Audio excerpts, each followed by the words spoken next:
A reluctant participant. Natalie Chen adjusted her emerald green dress for the 10th time, her reflection in the office bathroom mirror showing a woman who looked far more confident than she felt. Tonight was the annual Sterling Enterprises Charity Gala, and she had been volunteered for something that made her stomach twist with anxiety. 3 weeks ago, her department head, Victoria Brooks, had cornered her in the copy room with news that felt more like a sentence than an opportunity. The company needed volunteers for the charity auction, where employees would be bid on for dinner dates with wealthy donors. The money raised would go to local children's hospitals, which was wonderful. But the idea of standing on stage while strangers placed monetary value on an evening with her made Natalie feel like a prize horse at a county fair. She had tried every excuse. She had a prior commitment that night. Her grandmother was sick. She was terrible at small talk with strangers. But Victoria had been relentless, and the final blow came when she mentioned that CEO Cameron Sterling had personally approved the participant list. Refusing would look bad, possibly even career-limiting. Natalie had been working as a marketing coordinator at Sterling Enterprises for 2 years. She was good at her job, creative with campaigns, and respected by her team. But she had always kept her head down, preferring to let her work speak for itself rather than seeking the spotlight. This auction felt like being thrown into a spotlight she never wanted. The man she tried not to notice. Cameron Sterling was a problem Natalie had been carefully managing since her first day at the company. At 35, he had built Sterling Enterprises from a small startup into a multi-million-dollar technology firm. He was brilliant, driven, and unfortunately for Natalie's peace of mind, absolutely magnetic. She had seen him maybe a dozen times in person. He would walk through the marketing floor occasionally, his presence somehow making the entire office straighten up and pay attention. He had dark hair that always looked slightly tousled, as if he had been running his fingers through it while solving complex problems. His eyes were a striking gray-blue that seemed to assess everything in seconds. He wore his expensive suits with casual ease, and his rare smiles could light up an entire room. Natalie had developed an unfortunate crush that she kept locked away in the deepest corner of her heart. Men like Cameron Sterling did not notice women like her. He dated models and socialites, women who appeared in glossy magazines at charity events. Natalie was ordinary, someone who preferred books to parties and whose idea of excitement was finding a new coffee shop. She had convinced herself that her attraction would fade with time and distance. After all, they existed in completely different worlds within the same company. He probably did not even know her name. The ballroom of nerves. The hotel ballroom looked like something from a fairy tale. Enormous crystal chandeliers hung from the ceiling, casting warm light across tables decorated with white roses and gold accents.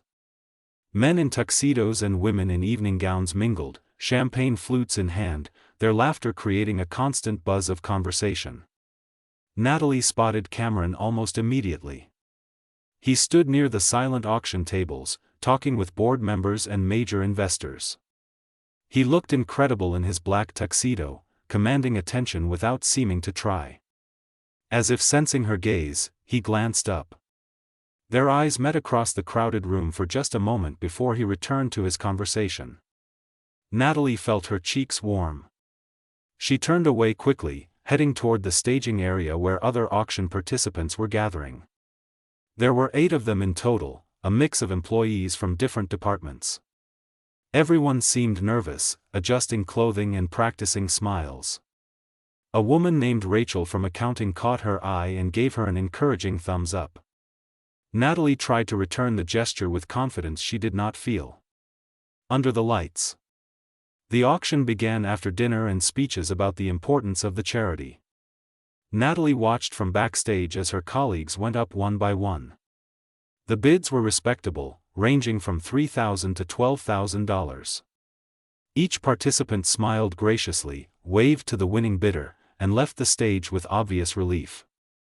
When her name was called, Natalie took a deep breath and walked onto the stage.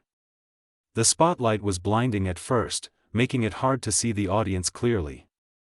She forced herself to smile, clasping her hands in front of her to keep them from shaking. The auctioneer, a cheerful man with a booming voice, began his pitch about her accomplishments at the company. Natalie wanted to disappear into the floor as he listed her awards and achievements, making her sound far more impressive than she felt. Bidding started at $1,000. Several paddles went up immediately, which was reassuring. The bids climbed steadily to $5,000, then $8,000.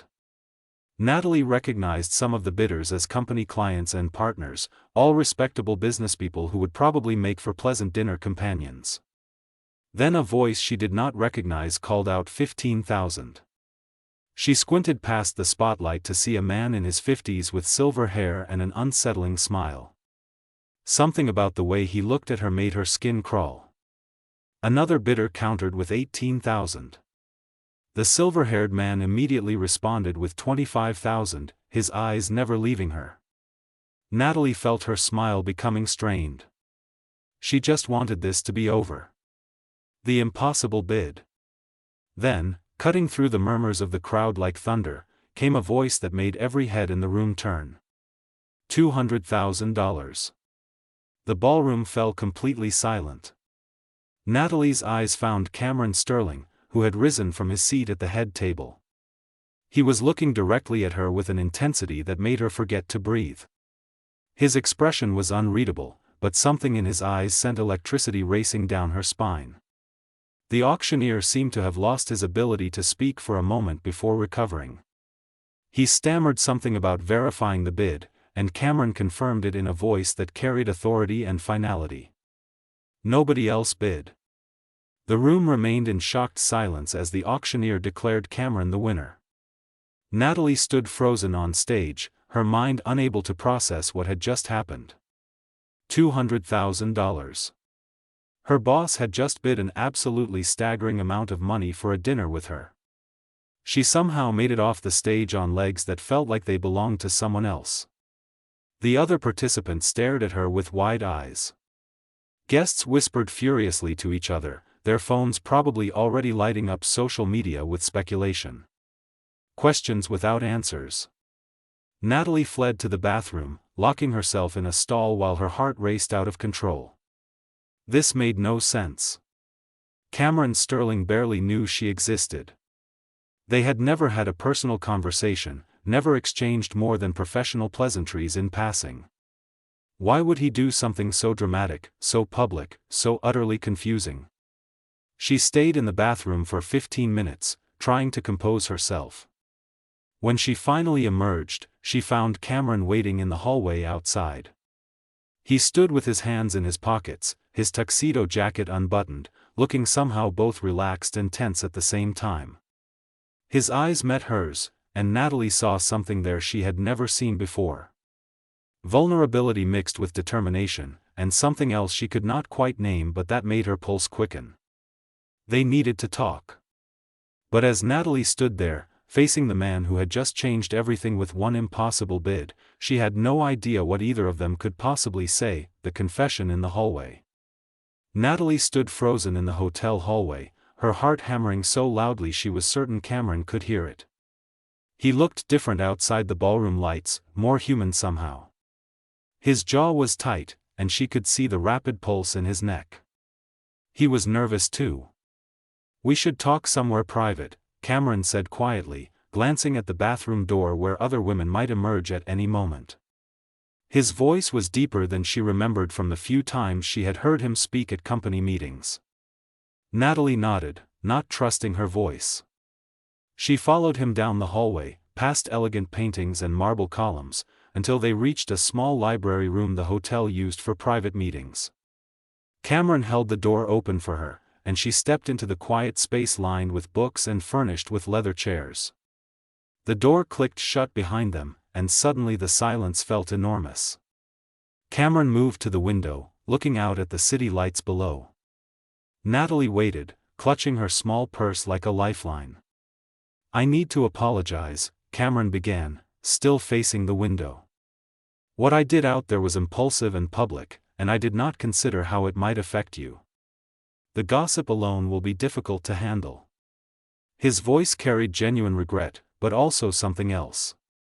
Something that sounded almost like fear. Secrets revealed. Natalie found her voice, though it came out softer than she intended. Why did you do it? I do not understand. We barely know each other. Cameron turned to face her, and the look in his eyes made her breath catch.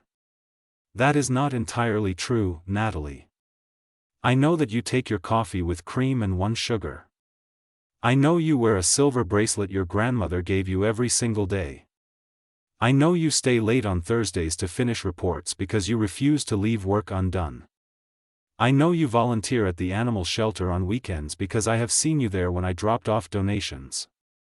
Natalie stared at him, shock rippling through her. You have noticed me? A smile touched his lips, sad and a bit self-deprecating. I have done more than notice you. I have spent 2 years trying very hard not to notice you, actually. Trying to maintain professional distance. Trying to convince myself that what I feel is inappropriate given that I am your boss. He moved closer, and Natalie felt her pulse racing. Every time you presented campaign ideas in meetings, I was captivated by your creativity and passion. Every time you walked past my office, I found myself hoping you would stop and talk to me about something other than work schedules. Every time I saw you smile at your colleagues, I wished I could make you smile like that. The truth she never expected. Natalie felt tears prickling at the corners of her eyes. She had spent 2 years thinking she was invisible to him, just another employee among hundreds. But all that time, he had been watching her too, noticing small details, fighting the same attraction she had been fighting. Then why tonight, she asked. Why make such a public statement? Cameron ran his hand through his hair, that gesture she had seen him make when he was stressed during presentations. Because I watched that man look at you like you were something he could buy, something he could own. The way he smiled at you made me want to walk onto that stage and remove you from his view entirely. I lost control of the careful distance I have maintained for 2 years. I could not stand the thought of anyone else winning that auction. He stepped even closer now, close enough that she could smell his cologne, subtle and expensive. I know this complicates everything. I know it puts you in a difficult position at work. But Natalie, I cannot pretend anymore. I cannot spend another day acting like you are just another employee when the truth is that you are the first thing I think about when I wake up and the last thing on my mind before I sleep. A dangerous choice. Natalie knew she should step back. She should maintain boundaries. She should protect her career and her heart from the inevitable complications this would create. But standing there, hearing Cameron Sterling confess feelings she had thought were completely one-sided, all her careful logic dissolved. I thought you did not even know my name, she whispered. Cameron smiled, a real smile that transformed his entire face. Natalie Chen. 27 years old. Graduated top of your class from Boston University with a degree in marketing and communications. You have a cat named Pepper. You hate elevator music. You bite your lower lip when you are concentrating. You are brilliant, kind, funny, and so beautiful that sometimes I have to leave meetings early because I cannot focus on anything except you. Tears spilled down Natalie's cheeks. Cameron reached up gently, brushing them away with his thumb. His touch was electric, sending warmth flooding through her entire body. Have dinner with me tomorrow night, he said softly. A real dinner, just the two of us. Not the charity obligation. Let me take you somewhere we can actually talk, where I can get to know the parts of you I do not already know. Give me a chance to show you that this is not about being your boss. This is about being a man who has fallen for an incredible woman. The first real date. Natalie heard herself saying yes before her logical mind could interfere. Cameron's face lit up with relief and joy. He lifted her hand to his lips, kissing her knuckles in a gesture that felt both old-fashioned and deeply intimate. The next evening, Natalie changed outfits 5 times before settling on a burgundy dress that was elegant but comfortable. She felt nervous in a way she had not felt since high school, checking her reflection constantly, worrying about everything from her makeup to her conversation skills.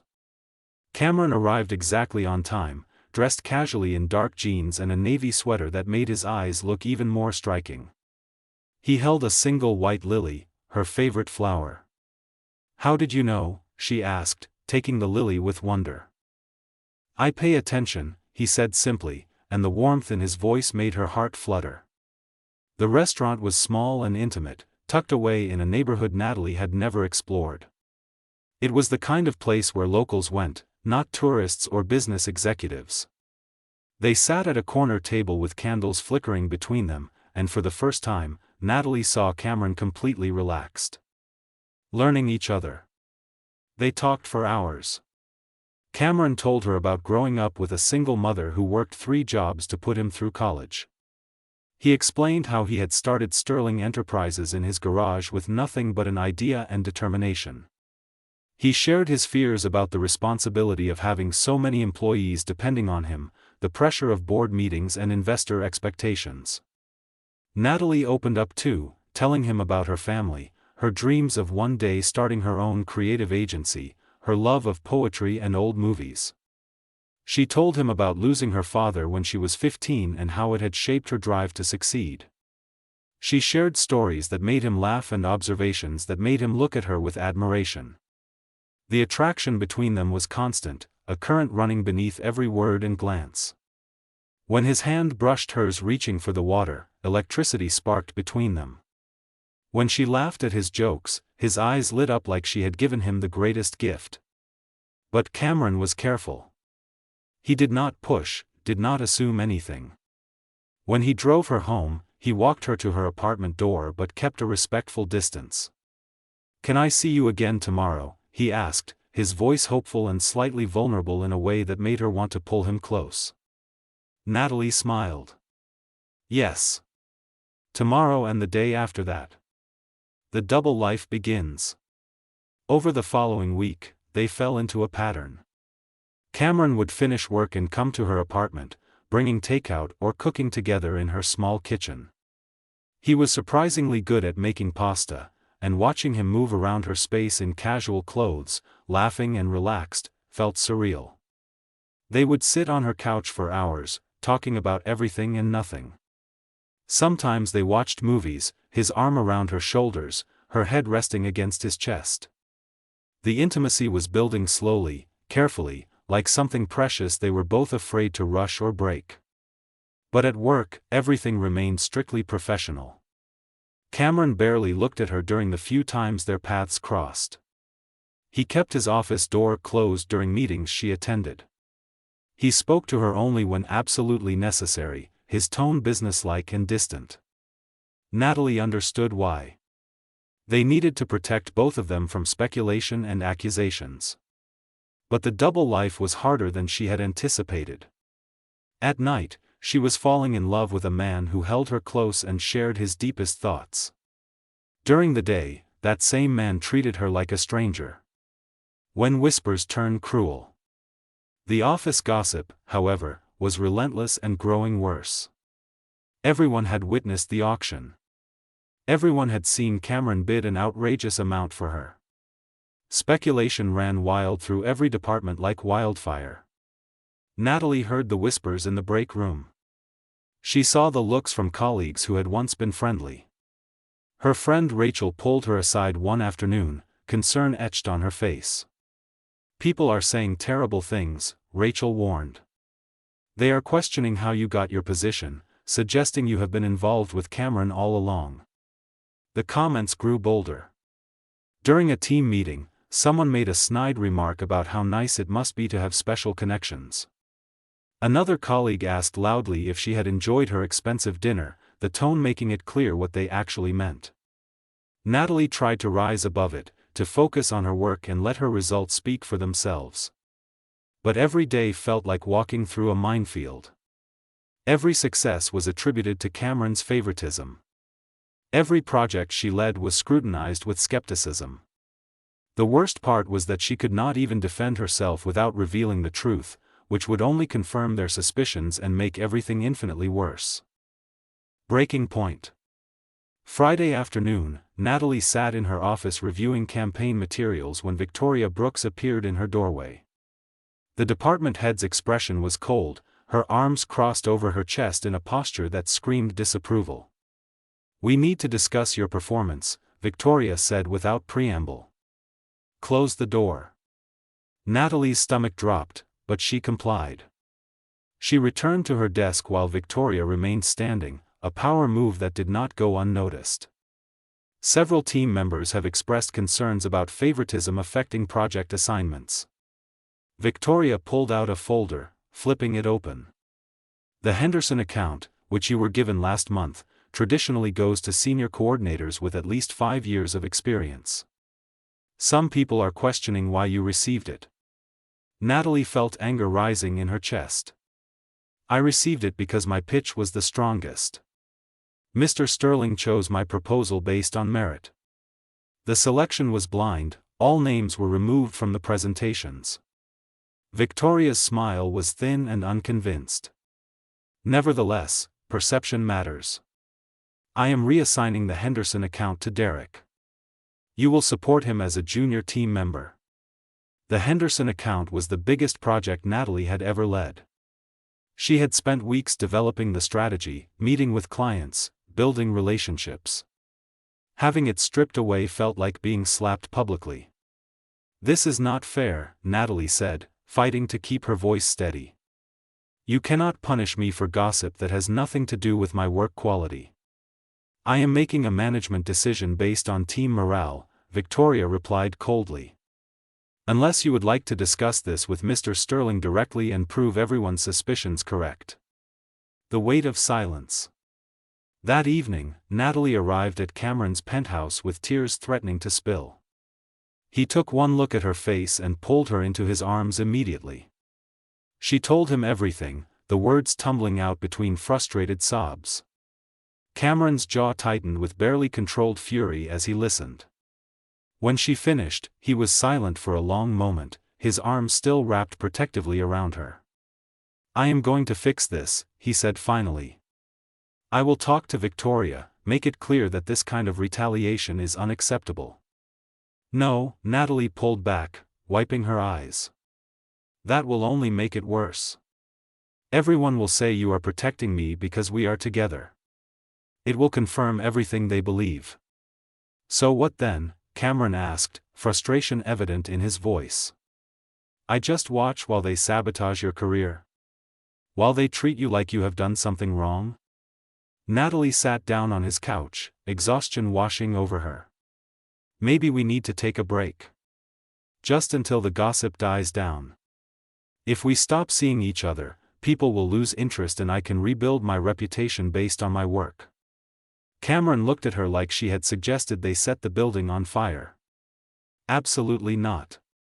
I am not giving you up because small-minded people cannot handle the fact that I fell in love with someone who happens to work at my company." The word love hung in the air between them. It was the first time either of them had said it, and despite the circumstances, Natalie felt her heart expand with warmth.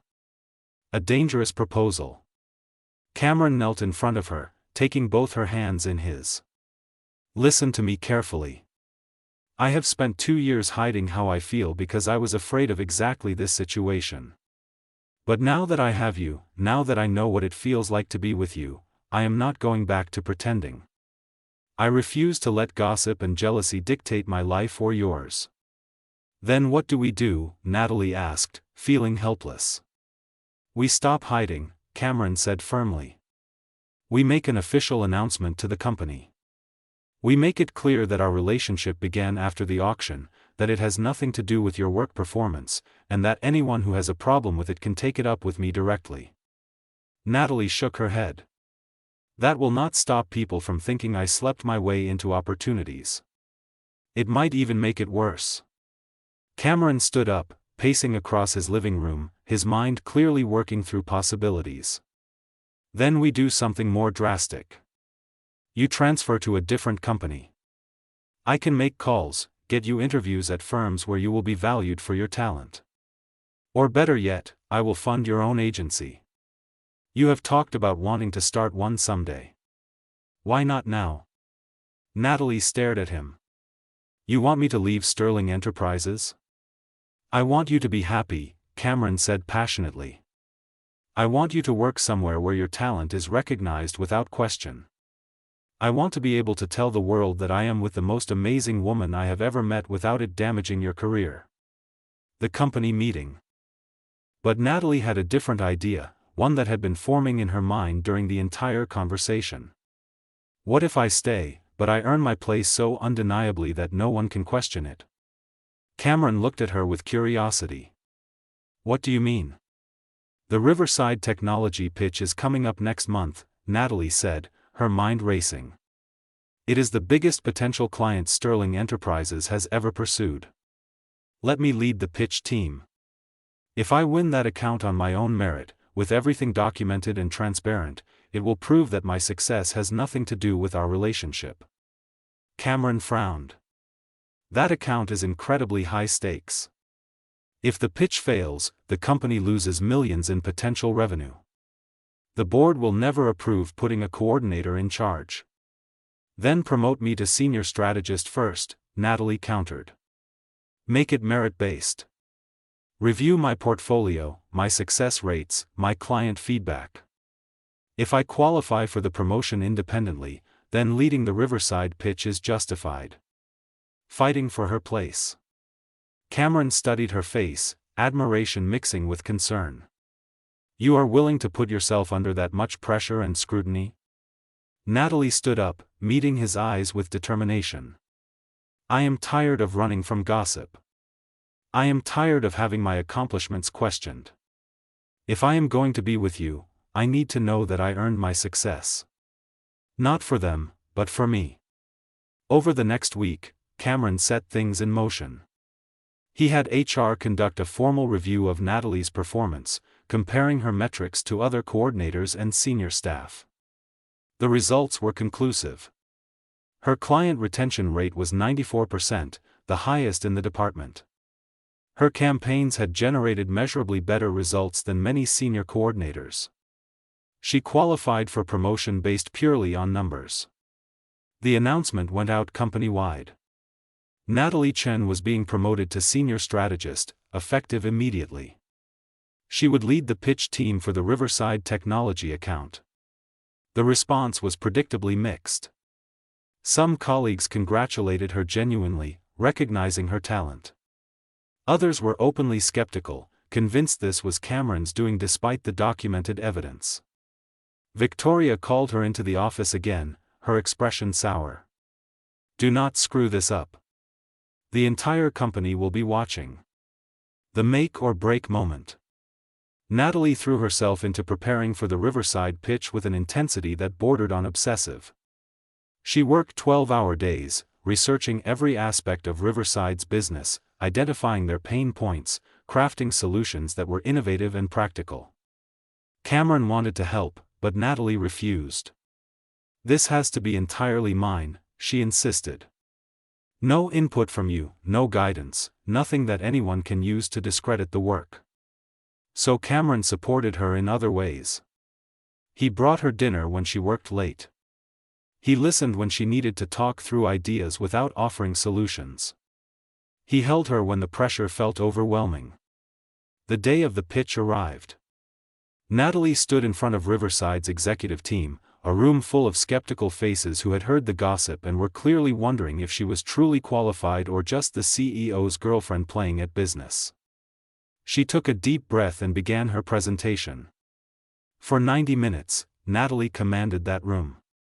She presented data, strategies, and creative solutions that addressed every concern Riverside had raised. She answered tough questions with confidence and intelligence.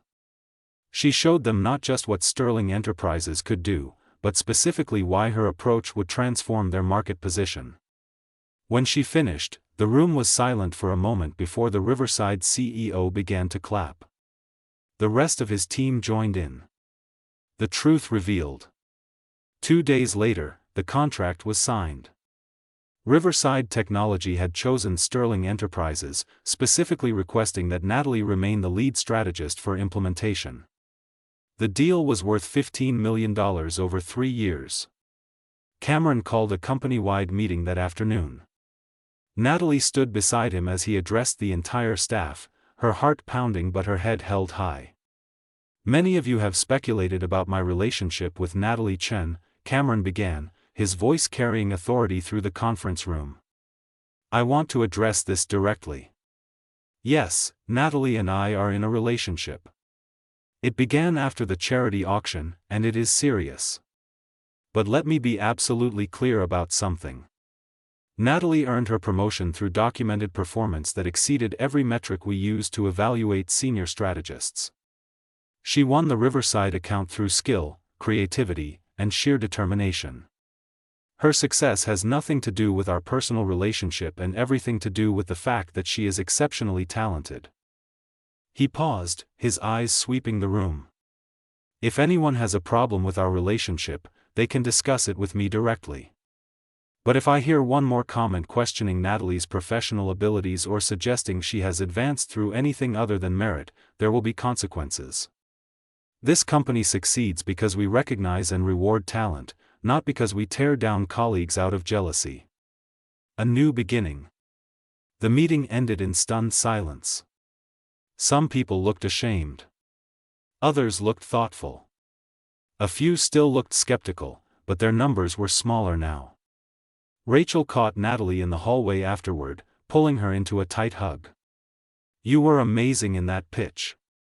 I watched the recording. Anyone who questions your abilities after that performance is an idiot. Thank you, Natalie whispered, feeling tears of relief and exhaustion threatening to fall. That evening, Cameron took her to the rooftop of his building. The city sprawled below them, lights twinkling like stars. He wrapped his arms around her from behind, resting his chin on her shoulder. I am so proud of you, he murmured. You could have taken the easy path, left the company or let me fight your battles. But you stayed and proved yourself on your own terms. Natalie leaned back against him, finally allowing herself to relax. It was not easy. There were moments I wanted to give up, to walk away from all of it. But you did not. Cameron turned her to face him. That strength, that determination, that refusal to let anyone define you, that is one of the 1,000 reasons I love you. He reached into his pocket and pulled out a small velvet box. Natalie's breath caught. I know this is fast, Cameron said, opening the box to reveal a simple but stunning diamond ring. I know we have only been together for a few months. But I have loved you for 2 years, and I do not want to waste another moment. Natalie Chen, will you marry me? Natalie looked at the ring, then at Cameron's face, seeing love and hope and vulnerability in his eyes.